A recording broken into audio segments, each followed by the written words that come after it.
मध्य प्रदेश के लोगों के लिए आज का दिन काफी अहम है। आज राज्य की शिवराज सरकार ने अपने कार्यकाल का आखिरी बजट पेश किया। वित्त मंत्री जगदीप देवड़ा ने विधानसभा में आज 2023-24 का बजट पेश किया। बजट को पेपरलेस रखा गया। इस बजट में कई बड़े ऐलान भी किए गए। मध्य प्रदेश की सरकार ने कुल 3.14 लाख करोड़ रुपए का बजट पेश किया है। इस बजट में कुछ घोषणाएं ऐसी हैं जिससे प्रदेश की तस्वीर बदलने का प्रयास किया गया है, जिसमें रोजगार से लेकर खेलों को शामिल किया गया है और फूलों की खेती को बढ़ावा भी दिया जाएगा। इसके अलावा 900 सीएम राइज स्कूल खोलने और 1700 नए शिक्षकों की भर्तियों के लिए कहा गया है। इंदौर और भोपाल मेट्रो रेल के लिए 710 करोड़ का प्रावधान भी रखा गया है। चुनावी लिहाज से कई नई लोक लुभावन नीतियों की घोषणाएं भी शिवराज सरकार के इस अंतिम बजट में की गई है। मैं कह रहा हूं कि जनता की भावनाओं का सम्मान होगा। अब लाडली बहना योजना माननीय मुख्यमंत्री जी ने 5 तारीख को उसकी शुरुआत करेंगे।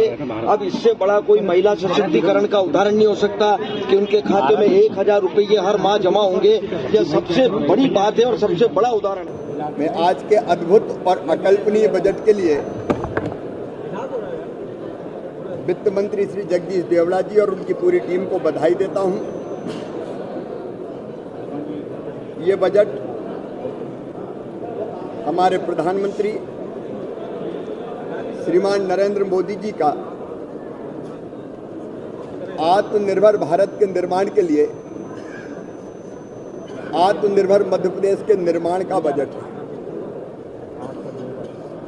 प्रधानमंत्री जी ने कहा, भारतीय जनता पार्टी ने कहा, गरीब कल्याण हमारा संकल्प। ये गरीब के कल्याण का बजट है।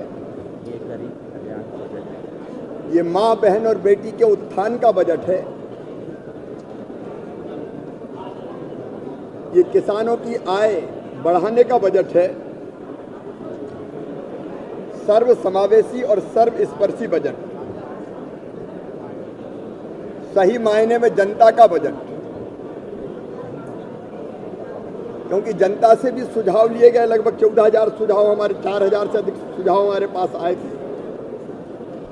ये अमृत काल में विकास और समृद्धि के अमृत की वर्षा का बजट है। माननीय प्रधानमंत्री जी ने जनता की जिंदगी बदलने का संकल्प लिया है। जो संकल्प को पूरा करने का बजट है। और ऐसा बजट आप देख लीजिए, ये प्रदेश का अमृत काल है और अमृत काल में अमृत की वर्षा इस प्रदेश के बजट में माननीय मुख्यमंत्री जी और माननीय वित्त मंत्री जी ने की है। देश का परिपूर्ण बजट, मध्य प्रदेश को नए आयाम देने वाला, आसमान की ऊंचाई तक पहुंचाने वाला ये बजट हर वर्ग के कल्याण को समाहित करके परिपूर्णता के साथ आज बजट प्रस्तुत किया गया है। शिक्षा हो, स्वास्थ्य हो, अर्बन डेवलपमेंट हो, रूरल डेवलपमेंट हो, किसान हो, महिला हो, मजदूर हो, खेत हो, खलियान हो, हर वर्ग के कल्याण का ये बजट है। और इस बजट में अलग भारतीय जनता पार्टी की सरकार और कांग्रेस की सरकार की मानसिकता का अंतर परिलक्षित होता है। कमलनाथ जी की मानसिकता और शिवराज सिंह चौहान जी की मानसिकता का परिवर्तन परिलक्षित होता है। कमलनाथ जी की सरकार के बजट में कमलनाथ जी के उपयोग और मंत्रियों के उपयोग के लिए जेट हवाई जहाज खरीदने का प्रावधान था। शिवराज जी की सरकार के बजट में गरीब को तीर्थ दर्शन के लिए हवाई जहाज का प्रावधान है। ये अंतर है। वो खुद के लिए जेट हवाई जहाज खरीद रहे थे, हमने गरीब को तीर्थ के लिए हवाई जहाज का प्रावधान किया। भारतीय जनता पार्टी की सरकार के बजट में महिला सशक्तिकरण के लिए लाडली बहना योजना के माध्यम से 1000 रुपये महिला को देने का प्रावधान था। कमलनाथ जी आईफा अवार्ड आयोजित कर रहे थे। भारतीय जनता पार्टी की सरकार में पारदर्शिता की और सुशासन की स्थापना के लिए करोड़ों रुपए के प्रावधान का ये बजट है। और कांग्रेस के समय, कमलनाथ जी के समय मध्य प्रदेश में एक समानांतर भ्रष्टाचार की अर्थव्यवस्था स्थापित करने वाला वो बजट था। भारतीय जनता पार्टी का ये बजट मध्य प्रदेश को नई ऊंचाइयां देगा और लाडली बहना योजना दुनिया के लिए महिला सशक्तिकरण के लिए एक मॉडल साबित होगी। बजट पेश होने के बाद अब विपक्षी दल की तरफ से सियासत शुरू हो गई है। प्रदेश के पूर्व मुख्यमंत्री और प्रदेश कांग्रेस अध्यक्ष कमलनाथ ने वित्त मंत्री जगदीश देवड़ा द्वारा पेश किए गए बजट को सत्यानाशी बजट करार दिया है। विपक्ष के लोगों ने कहा है कि यह बजट केवल 3 महीने का चुनावी बजट है, केवल चुनावी घोषणा, गुमराह और कलाकारी का बजट है। ये बजट मनोरंजन और झूठ का बजट है। घोषणाबाज सरकार की घोषणाओं का स्मारक है। झूठी सरकार का झूठा बजट। अभी तरुण भानोट जी विस्तार में आप सबको बताएंगे, पर मैं आपसे ये कहना चाहता हूँ कि ये कर्ज कमीशन और सत्यानाश का बजट है। प्रस्तावित सब कुछ प्रस्तावित है, सब प्रावधान है, पर अगर हम पिछले साल का बजट देखें, उसमें भी जो प्रस्तावित और प्रावधान थे उसमें से केवल 55% का वितरण हुआ। तो ये पिछले साल की बजट की ये तुलना कर लें, और ये बजट तो केवल 3 महीने का है, केवल चुनावी घोषणा, गुमराह और कलाकारी का बजट है। इसमें साफ बात ये है कि जो कुछ भी कह लें, जो प्रस्तावित होए, जो प्रावधान होए, पिछले साल 90 लाख नौजवान मध्य प्रदेश में बेरोजगार थे। इस साल 1 करोड़ नौजवान बेरोजगार हैं। पिछले साल कितने स्कूलों में शिक्षक नहीं थे, अस्पतालों में डॉक्टर नहीं थे, ये इसकी संख्या 25% बढ़ी है। स्कूलों में डॉक्टर नहीं, स्कूलों में शिक्षक नहीं, अस्पतालों में डॉक्टर नहीं। और ये बजट केवल एक फॉर्मेलिटी थी कि इसको कर दें और जनता को किसी ना किसी तरह मूर्ख बनाएं। ये बजट की पूरी एनालिसिस करके तरुण भानोट जी आपको बताएंगे। और पेपरलेस बजट की सच्चाई तो सदन में मुझे उपलब्ध कराया गया, वो यह बजट का भाषण है। वो टैबलेट तो मुझे दिखा नहीं, और वो सिर्फ एक षड्यंत्र था कि गुमराह करके सम्मानित सदस्यों के पास तक वो टैबलेट नहीं पहुंचे। वित्त मंत्री जी अपने झूठ का पुलिंदा सदन के सामने रख दे। जब हमने मांग की परंपरा रही है कि सदस्यों को बजट भाषण के साथ साथ जब वित्त मंत्री महोदय पढ़ते हैं, और ये हमने भी पालन किया था, हम कॉपियाँ उपलब्ध कराते हैं, तो कोई टैबलेट तो नहीं मिला। ये एक झूठ से भरा हुआ पुलिंदा जिसे वित्त मंत्री महोदय अपना बजट भाषण कहते हैं, ये मुझे प्राप्त हुआ।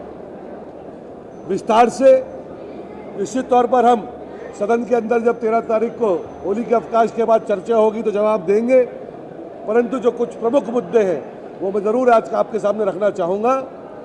18 साल से लगातार माननीय शिवराज सिंह जी की ये भारतीय जनता पार्टी की सरकार मध्य प्रदेश में झूठ परोस रही थी। हमें उम्मीद थी कि इनको कुछ लाज आएगी, शर्म आएगी।